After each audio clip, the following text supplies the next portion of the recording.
Las preguntas correctas, correctas son. Las preguntas correctas, correctas son. Hola, soy Marta Gil y os doy la bienvenida a un nuevo episodio de Las Preguntas Correctas. Hoy me hace mucha ilusión porque estamos con Isabel Yauyé. Isabel es experta en relaciones institucionales, gestión reputacional de crisis y además es la directora de IA Gestió. Muchos la conoceréis como tertuliana, como articulista de periódicos tan relevantes como La Vanguardia, pero estoy segura de que cuando la conozcáis un poco más veréis que todos habéis visto parte de su trabajo. Ella ha trabajado en ámbitos súper diversos y esto le ha permitido vivir en primera persona cómo va cambiando la manera en la que se crea, se pierde y se recupera el prestigio y la reputación.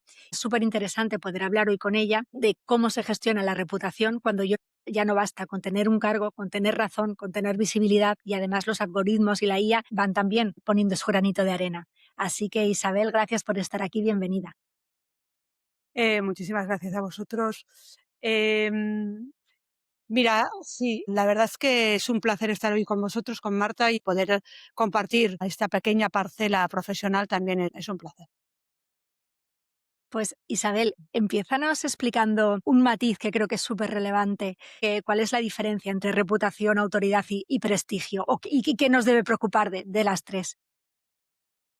Bien, comentábamos antes que la autoridad es aquello que de manera formal ejerce uno respecto al otro. La autoridad la tienen nuestros padres cuando somos pequeños, la tienen nuestros maestros respecto a nosotros. Es decir, la autoridad es una cuestión que es ambigua a nivel de significado. Es verdad que cuando tenemos o nos han dado una credibilidad, ejercemos una cierta autoridad, pero la autoridad por sí misma no requiere que tengas prestigio o reputación.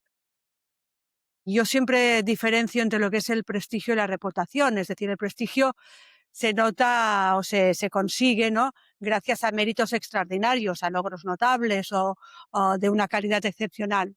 Y la reputación se construye con constancia, con transparencia, con un buen comportamiento diario y que los otros interpreten también con un buen comportamiento diario. Es decir, tú puedes tener mucho prestigio y en un momento dado fallarte la reputación, ¿no? El prestigio es positivo, evidentemente, ¿no? Y la reputación puede ser también mala reputación. Podemos tener una buena reputación y una mala reputación. Por lo tanto, lo que se trata es de construir una buena reputación para acabar adquiriendo prestigio. Empezaste tu carrera en universidad, en filología, en comunicación. Seguramente esto te ha dado una visión muy distinta que caracteriza tu manera de hacer las cosas. ¿Qué te ha aportado toda esta etapa fuera un poco del mundo corporativo al que estamos acostumbrados? Bien, yo creo que para mí ha sido imprescindible pasar por todas estas etapas. Es decir, seguramente la construcción profesional y que me ha supuesto conocer lo que fue la Oficina Olímpica en la Barcelona 92, luego ser profesora de Lengua y Literatura Española, luego estar en la universidad en ámbito institucional, luego también en la Diputación en temas de igualdad de género y luego finalmente construir lo que es IA Gestión desde hace 20 años, nos da una panorámica y sirve para tener una sensibilidad de lo que representa el mundo desde las perspectivas distintas que seguro que enriquece. Yo siempre recomiendo a la gente que empieza que no le haga miedo cambiar de trabajo, es decir, que estarte perpetuamente formando y buscando otras cuestiones y otros alicientes construye profesionalmente en positivo, y a mí realmente me ha construido en positivo. ¿Hay entornos en los que es más complicado trabajar la reputación o cada área tiene su miga? Todo en el ámbito social, todo en el ámbito en el que nos movemos funciona con reputación. A veces malinterpretada y a veces cuestionada y a veces tendenciosamente malinterpretada, ¿no? Pero todos somos productos de nuestra reputación. La pequeña empresa, la gran empresa, el individuo, el comunicador, las corporates, evidentemente, ¿no? O sea que yo siempre digo que es mucho más interesante poder trabajar con los departamentos de comunicación desde una perspectiva externa cuando trabajas con reputación. Yo siempre recomiendo que cuando tienes en juego la reputación, los departamentos de comunicación de cualquier empresa lo están haciendo muy bien, pero seguramente no son los interlocutores válidos cuando tú tienes una crisis reputacional. Necesitas una mirada externa que a veces es mucho más objetiva y seguramente no dice lo que tú quieres oír, pero seguramente lo acierta más. Vemos habitualmente en los telediarios, ¿no? Cómo se mezcla lo comunicativo, lo institucional, lo legal. Está todo tan mezclado, se pueden trabajar por separado, son tres patas de algo que es todo uno. Yo creo que todo es uno, es decir, lo que pasa que es interesante hablarlo con la experteza necesaria de cada ámbito. A mí me parece que en el mundo en que vivimos, cuando hablamos de reputación y reputación empresarial o reputación social, también tener en cuenta lo que es la vertiente jurídica es importante, ¿no? Es decir, el hecho de que, por eso muchos de los que estamos trabajando en estos ámbitos, pues tenemos una cierta formación, es decir, yo cuando me planteé hacer primer posgrado que se hacía en España de compliance penal, no sabía muy bien para qué podría servir, pero la realidad tener esta visión también de los riesgos jurídicos que puede implicar una crisis es importante, ¿no? Y luego realmente la perspectiva social es inevitable. Tenemos que saber qué está pasando en el mundo, cuáles son las inquietudes, cuáles son las necesidades y cuáles son las cosas que ya no permite la gente, ¿no? Y por lo tanto tener muy claro cómo puedes asesorar desde esta perspectiva también empática e intentando ser conciliadora. Y en ella gestión tenéis como valores centrales, confidencialidad, discreción, empatía y excelencia. ¿Qué es más difícil sostener cuando alguien tiene una crisis? Hay varias cosas. Primero, la discreción es inevitable, es imprescindible y es básica. Eso está claro. Y seguramente la discreción te acaba conformando el carácter. Es como nosotros en Illagris, y creemos que es un buen instrumento, no somos expansivos de nuestros clientes, no hablamos de nuestros clientes, no publicitamos nuestros clientes de manera general ni lo que hacemos por ellos. Y esto es importante. Y luego hay una cuestión, la empatía. Muchas veces la crisis que se genera, a lo mejor necesitas tener un marco racional para entenderla, porque a veces son cosas con las que tú empáticamente no estarías de manera natural alineada con esa cuestión y necesitas crear esa cierta empatía con aquel problema para poder solucionarlo. Y luego la excelencia. La excelencia requiere de constancia y de, sobre todo, tener un criterio objetivo desde la empatía, desde la excelencia, desde la discreción, todos los valores se acaban jugando y conjugando en lo que es la excelencia. Seguramente la excelencia no existiría si no eres capaz de aunar estos valores. Para nosotros es imprescindible ser discretos y ser empáticos, ser constantes para poder llegar a la satisfacción del cliente y sobre todo a la satisfacción propia. Y ya gestión se nutre de bueno, personas, empresas y entidades, instituciones que están satisfechos con nuestro trabajo y yo creo que esto al final es nuestro gran valor. Seguro. Y yo creo que los clientes que repiten y que confían en vosotros a lo largo del tiempo, yo creo que es la mejor muestra de estos valores, ¿no? Oye, durante muchos años yo creo que las organizaciones hemos confundido el prestigio o hemos pensado que el prestigio era como la autoridad, ¿no? Como algo que te venía por cargo o por institución. A día de hoy, ¿tú crees que este prestigio, mantenerlo, que exige más explicación, más escucha, más coherencia, las tres cosas, sobre todo coherencia? Lo que tú has dicho, ¿no? Escucha, coherencia y explicación, ¿no? Y yo diría que también verdad. Es decir, mm, hay que ser, hay que decir las cosas sinceramente, sinceridad y luego verdad, objetividad. Porque estamos en un mundo en que si no existe la verdad, todo se desmorona. Tiene que haber punta de verdad. Estamos en un mundo también lleno de mentiras. Si tú recurres a la mentira, tus pies son de fango. Y mientras que si tú recurres a la certeza, a la verdad, seguramente tu pequeña crisis o tu gran crisis sales reforzado. Yo siempre digo que las crisis son oportunidades y estoy convencida de eso, no es una frase hecha. Yo cada vez que he tenido la ocasión de participar en una crisis reputacional ha sido para mejorar algo que a lo mejor se había fallado o algo que no se había contado bien. Hay que contar y hay que contar bien y hay que contar con veracidad. Isabel, ¿nos olvidamos la comunicación interna? ¿Crees que es algo que hemos de trabajar para construir esta reputación, tanto interno como externo? Yo siempre explico que todos somos portavoces y que en este todos somos portavoces en una familia, en una empresa, en una entidad, en una institución, en una sociedad. ¿Y esto qué significa? Que cuantos más sepamos aquello que tenemos que saber, mejor haremos nuestro trabajo. Por lo tanto, la comunicación interna es imprescindible porque todos los que están trabajando contigo son pequeños portavoces. Por lo tanto, tú tienes que tener la capacidad, la empatía y la obligación de informar de aquello que tú quieres hacer o que está pasando o que querrás hacer o que sabes que pasará a tus empleados, a tu familia, a tu entorno. ¿Por qué? Porque primero tienes que, precisamente cuando no hay ninguna crisis, para poder hacerlos formar parte de esa familia contractual, empresarial, social, da igual.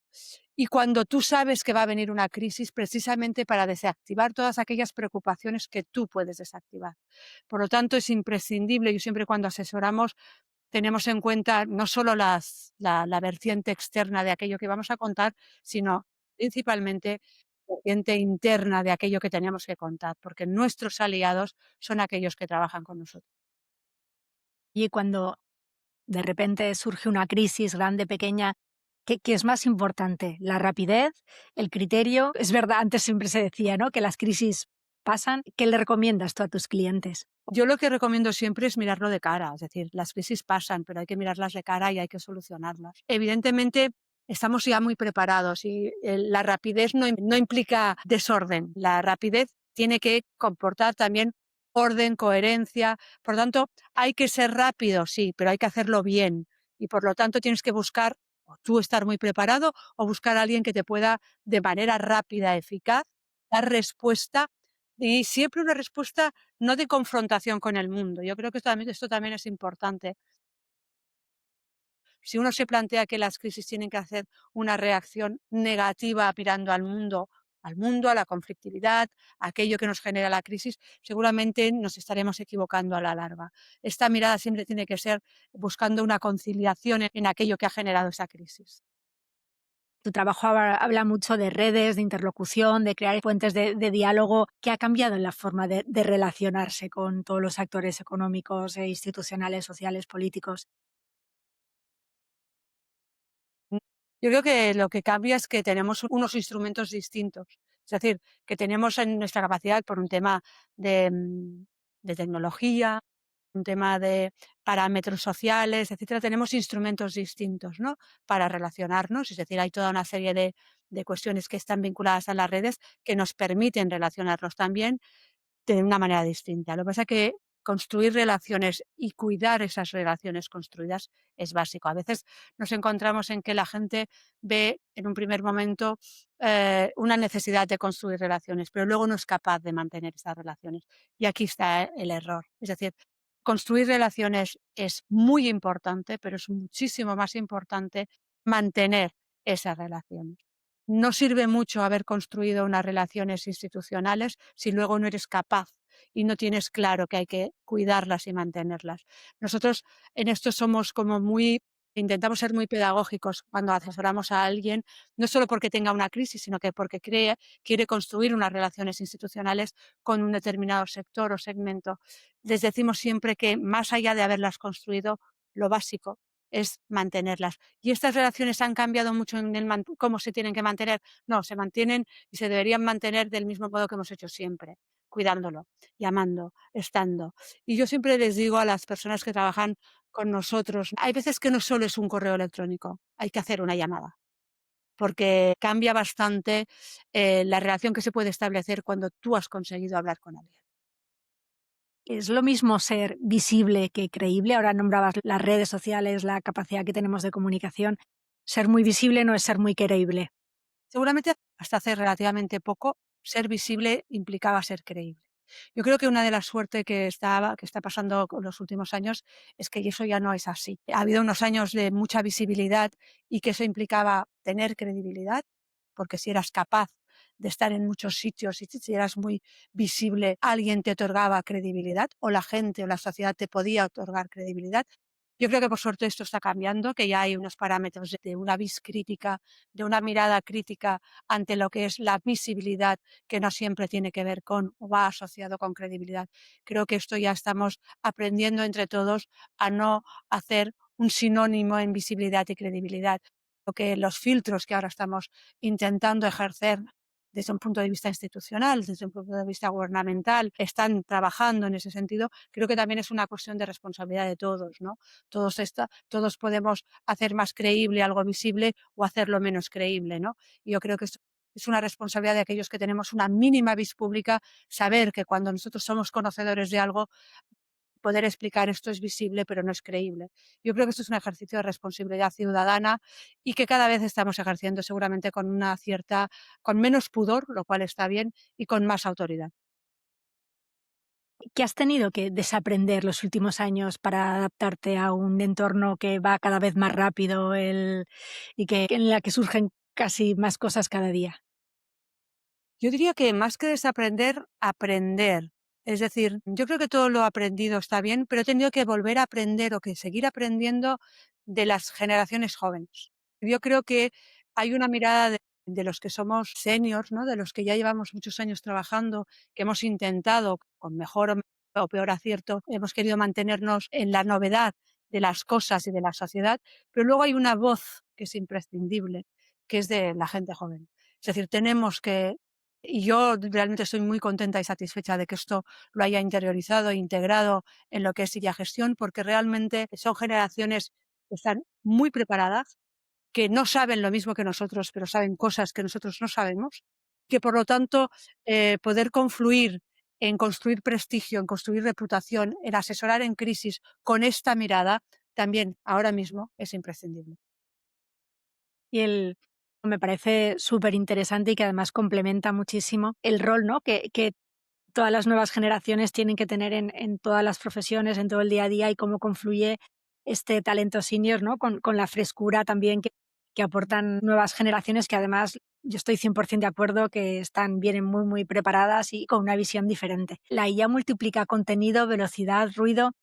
¿Qué preocupa, ocupa? ¿Qué dicen los algoritmos de ti, de IA gestión de tus clientes? ¿Es algo que te quita el sueño o es un elemento más al que adaptarse? No me preocupa en absoluto, me ocupa. Yo creo que es que lo que tenemos que hacer es aprender, y en eso estamos, aprender a usarlo bien y hacerlo bien. Pero a mí me parece que exponencialmente es algo fantástico, que debemos aprender a usarlo bien y evidentemente se cometerán y se cometen errores, muchísimos, pero como en todo. Y yo creo que precisamente mirarlo de cara y mirarlo de manera generosa es una realidad que si no lo hacemos así, estamos desconstruyendo el futuro. Yo creo que precisamente hay que construir el futuro mirándolo de cara y ayudándonos a todos, entre todos, a hacerlo bien, a hacerlo cada vez mejor. Yo creo que la IA es exponencialmente, lo sabemos todos, ¿no? No tiene techo. Lo que hay que hacer es que este sin techo, lo que no sea nocivo, ¿no? Es decir, tenemos que buscar los instrumentos que nos protejan. Yo creo como cualquier elemento novedoso tecnológico, hay que aprender a usarlo bien, pero yo soy una gran defensora. ¿Ves la misma percepción en tus clientes? ¿Les asusta o simplemente la están integrando en sus procesos o es un tema que todavía crees que ha calado demasiado en el mercado? Depende del cliente, evidentemente, ¿no? Y esto también tiene que ver con el segmento profesional, con el segmento de edad, con el rol que se ejerce dentro de la empresa, etcétera. Pero yo creo que la gran mayoría de clientes, instituciones, etcétera, lo único que les preocupa es que se use mal, pero están todos en la tesitura que esto es un presente y un futuro donde no hay vuelta atrás, y al revés, lo que hay que es gestionarlo de la mejor manera. Yo no querría poner el foco en función de la edad, porque no es así. No solo tiene que ver con un fragmento de edad. Yo creo que no, es decir, hay gente pues mucho mayor que yo y en cambio está tremendamente vinculada con lo que es la IA, y en cambio hay gente, también yo creo que hay una vis de preocupación en la gente joven de aquello que les puede generar la IA. Yo creo que también esto es positivo, ¿no? Que la gente joven se plantee que la IA dónde les va a llevar, ¿no? Yo creo que la reflexión sobre la IA es imprescindible, es necesaria, y lo que hay que hacer es aprovechar todo aquello de bueno que nos está dando, que es muchísimo. ¿Qué error te ha enseñado más sobre la reputación, sobre la influencia que cualquier acierto? Yo creo que el error mayor es pensar que sin hablar te estás protegiendo. Yo creo que el error mayor, que es un error demasiado común que en la actualidad pensar que no decir nada te protege. No decir nada no te protege. No decir nada, lo que acaba quedando es solo aquello que dicen de ti, aquello que explican, aquello que te ha generado la crisis. Pensar que la crisis pasará sin mirarla de cara, que alguna vez nos hemos encontrado en la tesitura y no vamos a contar nada, no ha sido positivo. No ha sido positivo. Yo creo que hay que saber contar lo justo, sin necesidad de ser expansivo en aquello que quieras contar, pero hay que saber lo justo y saber que los leones no desaparecen porque tú no los veas, ¿no? Y yo creo que esto es importante y es pedagógicamente, seguramente es el trabajo principal que hacemos en Illa Gestión, es poder explicar que esto es así. Y una vez las personas, las instituciones, las empresas ven que esto en este mundo en el que nos movemos es así, entienden que es una mejor manera y buscar aliados. Los aliados están siempre dispuestos a escucharte. Y el aliado puede acabar siendo aquel que fue tu enemigo en el principio, ¿no? O que tú mirabas como si fuese un enemigo. Yo siempre digo que hay que eliminar a los enemigos de tu mirada. No mires a lo que está pasando y lo que están contando de ti como si fuesen enemigos, porque entonces te estás equivocando. Te estaba escuchando y pensaba, ostras, esto que tiene tanto sentido, ¿no? En las relaciones entre empresas o medios y compañías, al final aplica absolutamente a todo, ¿no? En tu gestión de equipos, en tu gestión de relaciones dentro de una compañía. Al final, hacer este cambio de chip y empezar a entender que el silencio no es siempre tu mejor aliado, yo creo que ayuda y nos ayudará seguro en muchos momentos de nuestra carrera. Oye, ¿qué pregunta te haces ahora más veces que hace 2 o 3 años? Pues esto pues, tiene que ver con una pregunta vital, no tanto con una pregunta solo profesional, sino qué puedo aportar yo a la sociedad. Yo creo que la reflexión que en los últimos años me planteo, no solo desde una perspectiva profesional, sino también desde una perspectiva personal. Supongo que es un proceso vital, natural o no, pero a mí desde hace unos años lo que me interesa más, lo que me preocupa más es cómo puedo aportar yo a esta sociedad para que sea una sociedad mejor.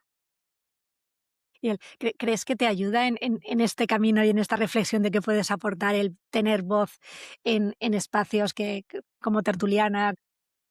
Y yo quiero que pensar que sí, también implica responsabilidad. Yo quiero pensar que sí, yo creo que una de las cosas que aquellos que tenemos un mínimo voz pública, es asumir esta responsabilidad con seriedad y saber que yo por lo menos me siento en la obligación de decir aquello que me parece justo o injusto, o aquello que pienso, o aquello que en un momento dado creo que puede contribuir desde la perspectiva, desde mi perspectiva, a mejorar alguna cosa, ¿no? Yo creo que hay un ejercicio de responsabilidad en hacerlo. Creo que los que tenemos esa mínima visibilidad pública, les gustará más a unos y menos a otros, ¿no?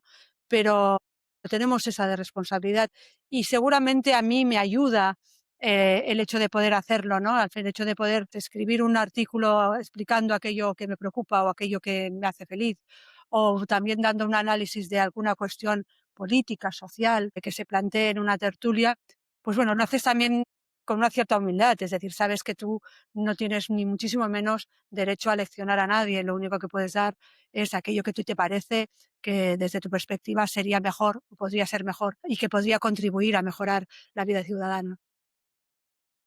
Oye, para acabar y no te robo mucho más tiempo, las 3 últimas cosas. Si hoy un CEO tuviera que llevarse una pregunta sobre prestigio, sobre reputación a su comité de dirección, ¿qué crees que tendría que plantear o que tendría que dedicar una mañana a la reflexión? Yo creo que tendría que dedicar la credibilidad y sí a la justicia. Es decir, yo creo que yo siempre digo que hay como 3 parámetros, o 2 parámetros esenciales para que alguien profesionalmente pueda ser un buen jefe, un buen CEO y pueda tener una perspectiva empresarial o global, ¿no? La credibilidad de aquello que yo estoy haciendo, de aquello que yo estoy construyendo y aquello que quiero trasladar a mi equipo, y la justicia. Soy justo o injusto. Es decir, creo que la justicia, ser justo con aquello que tú estás haciendo, con tus relaciones, es imprescindible. A mí me parece que cuando tú reflexionas sobre algo y ya llegas a la conclusión de que eso es injusto, te hace replantear muchas cosas y dice mucho a bien de ti, ¿no? Y yo creo que eso en el parámetro empresarial es importante. El Oye, Isabel, talento, las oportunidades, etcétera, etcétera, por supuesto, ya se dan, las discutes y tal, pero la justicia y la credibilidad seguramente a veces las planteamos poco. Y eso te iba a decir, que yo creo que es de las pocas cosas, o sea, de las cosas que se hablan muy, muy poco en un comité de dirección, ¿no? Oye, ¿a quién traemos a nuestro próximo podcast? ¿A quién te gustaría que escuchásemos? Bueno, yo creo que hay muchísimas personas que tienen voz, pero seguramente yo creo que hay ámbitos periodísticos que son mucho más residuales, ¿no? Y que son mucho más combativos, ¿no? Yo creo que hay periodistas que tienen mucho a decir también desde un ámbito empresarial y también desde una perspectiva ideológica distinta, ¿no? Y que me parece que podrían ser interlocutores, ¿no? Hay una persona que además se llama Neus Tomàs, es la directora del diario.es aquí en Cataluña, y que por lo tanto, bueno, su visión ideológica es una visión interesante, combativa y con muchas cosas para contar. Pues nada, lo tendremos en cuenta. Para acabar, un deseo para el corto plazo. Bueno, que esta primavera nos sea una primavera fructífera a todos y en todo caso que seamos capaces de satisfacernos con aquello que estamos haciendo y si no nos satisface, intentar cambiarlo, que siempre estamos a tiempo de cambiar aquello que no nos gusta. Jo, Isabel, muchísimas gracias por este ratito. La verdad es que ha sido súper interesante escucharte, escuchar tu visión sobre el mundo, sobre la reputación, sobre las empresas. Yo creo que es algo de lo que se habla muy poco. Hablamos, bueno, las crisis siempre pasan, ¿no? Y yo creo que generar este prestigio y esta credibilidad es cada vez más importante y en un mundo, ¿no?, en el que hay tantas fuentes de información, yo creo que es muchísimo más importante que antes, con lo que gracias por estar aquí y por compartir con esta transparencia y esta sinceridad este espacio. Gracias a vosotros, ha sido un placer. Y a quienes nos escucháis, gracias por acompañarnos en un nuevo episodio de Las Preguntas Correctas. Nos escuchamos muy pronto. Muchas gracias. Las preguntas correctas, correctas son. Las preguntas correctas, correctas son.